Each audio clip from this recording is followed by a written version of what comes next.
എന്താണ് mama? Dahlia dahlia dahlia dahlia red dahlia red തിരിച്ച് കാണിച്ചു തിരിച്ച് വെച്ച് കാണിച്ചു. എവിടെ എവിടെ എവിടെ കിട്ടുന്നു? ആ അതെ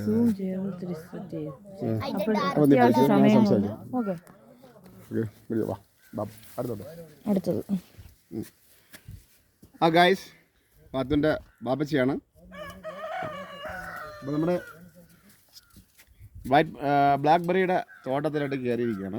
ആദ്യമായിട്ട് നിങ്ങൾക്ക് രസകരമായിട്ട് ഒരു നല്ലുണ്ട്. ഇതുണ്ടോ, ഇതൊന്നും ആയില്ല. കിലോയ്ക്ക് 1500 രൂപയാണ് ഇവിടുത്തെ വില എന്ന് പറഞ്ഞത്. പക്ഷേ ഒറിജിനൽ സാധനമാണ്, ഇത് കെമിക്കലൊന്നുമില്ല. 1200 രൂപയാണ്. 1200 രൂപ ബോർഡ് വെച്ചിട്ടുണ്ട്. 1 kg ആണ്. 1 kg എന്ന് പറയുമ്പോൾ ചാക്കിച്ച് നമുക്കുള്ള സാധനം വരും, കാരണം അതിന് വെയിറ്റ് കുറവാണ്. അടുത്തതാ അതാണ് അറിയാവുന്ന കാണിച്ച് ഇതിൻ്റെ ഒന്ന് സൂം ചെയ്ത് കൊടുത്ത് സൂം ചെയ്ത് കാണിക്കാം. ഇതുപോലെ ഇത് ബ്ലാക്ക് ആയിട്ടില്ല. നമ്മളെ പെരുമാൾ ചേട്ടൻ ഇവിടെ ഉണ്ട്, നമ്മുടെ കൂടെ തന്നെ ഉണ്ട്, ലൈവായിട്ട് ഉണ്ടായിരുന്നു, കണ്ടില്ല. ആ പെരുമാൾ ചേട്ടൻ തന്നെ സ്ട്രോബറിയുടെ പുറകിലേക്കാണ് സമയത്ത്. അപ്പോൾ ഇതാണ്ടോ അടിപൊളിയായിട്ട് ഒന്ന് സമയം. അപ്പോൾ പുള്ളിയായിട്ട് ചോദിക്കാണ്ട് ഞാനൊരു സ്ട്രോബറി ഇങ്ങനെ ചെറിയൊരു ബ്ലാക്ക് വന്നിട്ടുണ്ട്, അപ്പോൾ നോക്കാമെന്ന് ചോദിച്ചു. അങ്ങനെയാണെന്ന് എൻ്റെ ടേസ്റ്റ് ഒന്ന് പറഞ്ഞു തരാൻ വേണ്ടി. ആ ഇച്ചിരി പുളിയും ഒരു മധുരമൊക്കെ കൂടെ ഉണ്ട്. ബ്ലാക്ക്ബെറി ബ്ലാക്ക് ആയിട്ടില്ല. ഇതൊന്ന് സമയം ചെയ്ത്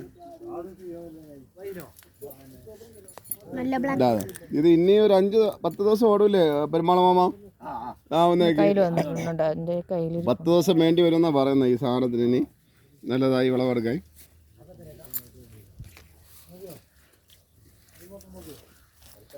ഇത് നമ്മുടെ നാട്ടിലെ മൽബറിയുടെ ഒരു ഇതല്ലേ അല്ല, ബ്ലാക്ക്ബെറി എന്ന് പറഞ്ഞു കഴിഞ്ഞാൽ മൽബറിയുടെ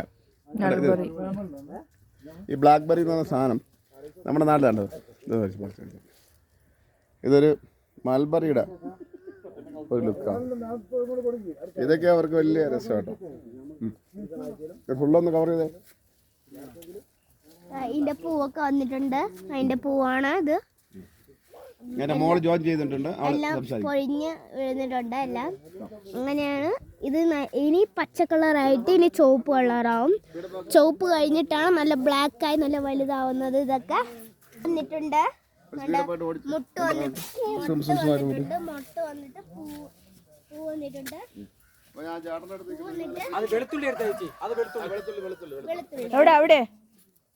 പുള്ളി കണ്ട നമ്മുടെ ജീപ്പ് ഡ്രൈവർ കണ്ട നെരിച്ച് നിൽക്കിയ ആള് വെളുത്തുള്ളിയാണ് കേട്ടോ. വെളുത്തുള്ളിയൊക്കെ പിടിക്കാനാണ് സൂം ചെയ്തിട്ട്. എന്നാ വെളുത്തുള്ളിയാന്ന് അറിയോ? നമുക്ക് ഇത്തിരി വെളുത്തുള്ളി മേടിക്കണം കേട്ടോ. വെളുത്തുള്ളി ഇവിടുന്ന് ശകലം വെളുത്തുള്ളി മേടിച്ചു. നേരെ ഫ്രണ്ടിലിട്ടിരിക്കുന്നുണ്ടോ ബീൻസ് അതിന് ഫ്രണ്ടിലിട്ടിട്ടുണ്ട്. മൊത്തം ബീൻസ് ആണ്. പിന്നെ ബാക്കി ആദ്യം ബീൻസ് ആണ് ഇട്ടിരിക്കുന്നത്. അങ്ങനെ അതെല്ലാം ബീൻസിൻ്റെതാണ് കേട്ടോ. ഈ കാണുന്നതൊക്കെ ബീൻസിൻ്റെതാണേ. നമ്മളെ ബ്ലാക്ക്ബെറിയിലേക്ക്. ബ്ലാക്ക്ബെറിയിൽ മുള്ളുണ്ട്, പക്ഷെ ഇതും അടിപൊളിയാണ്.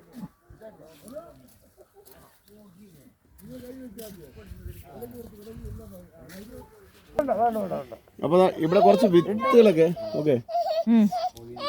ഇവിടെ രവിചേട്ടൻ കുറച്ച് വിത്തുകളൊക്കെ വിൽക്കാൻ പറ്റുന്നുണ്ട്. ഇതെന്തിന്റെ വിത്താണ് രവിചേട്ടാ? ആ ഗ്രീൻ ബീൻസ്. ഇതിന്റെ വില എത്ര? 20 രൂപ. അപ്പൊ ഞങ്ങൾ ഇതിന്റെ ഒരു പാക്കറ്റ് വാങ്ങിച്ചായിരുന്നു. അപ്പൊ ഇതെന്താ സാധനം? ആ ഇത് മുറുക്ക് ബീൻസ്. അപ്പൊ ഇത് ഞങ്ങളുടെ നാട്ടിലൊന്ന് പരീക്ഷിച്ച് നോക്കാന്ന് വിചാരിച്ചത്. വിജയിക്കുമെന്ന് അറിയില്ല, എന്നാലും നാട്ടിൽ നോക്കാം. എന്തായാലും നമ്മുടെ വീട്ടിന്റെ പറമ്പിലൊന്ന് വെച്ച് നോക്കാം. അപ്പൊ ഇതെല്ലാം 20 രൂപയാണല്ലോ എന്റെ വില. അപ്പൊ ഇതെല്ലാം 20 രൂപ എന്നാണ് രവിചേട്ടൻ പറയുന്നത്. അപ്പൊ എന്തായാലും ഞങ്ങൾ ഇതിന്റെ ഓരോ പാക്കറ്റ് വെച്ച് ഒന്ന് പരീക്ഷിക്കാന്ന് വിചാരിച്ചു കേട്ടോ. ബീട്രൂട്ട് ഉണ്ടായിരുന്നു അല്ലേ? ആ ശരി. എല്ലാത്തിനും വിത്തുണ്ടെന്നാണ് പറയുന്നത് കേട്ടോ. എല്ലാ വിത്തുണ്ടെന്നാണ്. അപ്പൊ നമ്മുടെ ഇത്രയും സാധനം ഇവിടെ മേടിച്ച് വെച്ചിട്ടുണ്ട്. ഈ 3 ഐറ്റം വാങ്ങി വെച്ചിട്ടുണ്ട്. അപ്പൊ ഇതിന്റെ എന്താ സാധനം? ഇതെന്താ സാധനം? ആവത്തില്ല. അപ്പൊ അത് പ്രധാന ലക്ഷ്യമുണ്ട്. അപ്പൊ ഇത് നമുക്ക് ചുമ്മാ തന്നിട്ടുണ്ട് കേട്ടോ ചേട്ടൻ. ഫ്രീ ആയിട്ട് തന്നിട്ടുണ്ട്. പിന്നെ പറയാതിരിക്കാൻ പറ്റത്തില്ല കേട്ടോ ചേട്ടൻ. ഈ ജാം ഈ മലപ്പുറംകാരും കഴിച്ചില്ല, ജാം കഴിച്ചില്ലായിരുന്നു ചേട്ടൻ. എങ്ങനെയുണ്ട്? പൊളി സാധനമല്ലേ? ആ പറയാണ്ടിരിക്കാൻ പറ്റത്തില്ല.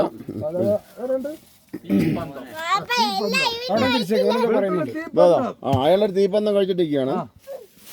ചേട്ടൻ്റെ വൈന് ആ വെളുത്തുള്ളി തീപ്പൊന്നും തന്നെയാണ് അത് പറയാതിരിക്കാൻ പറ്റത്തില്ല കേട്ടോ. നമ്മൾ പല വെളുത്തുള്ളി പുള്ളി വെളുത്തുള്ളി കഴിച്ചിട്ട് കരയാ ഒരു ശകലം കഴിച്ചിട്ട്.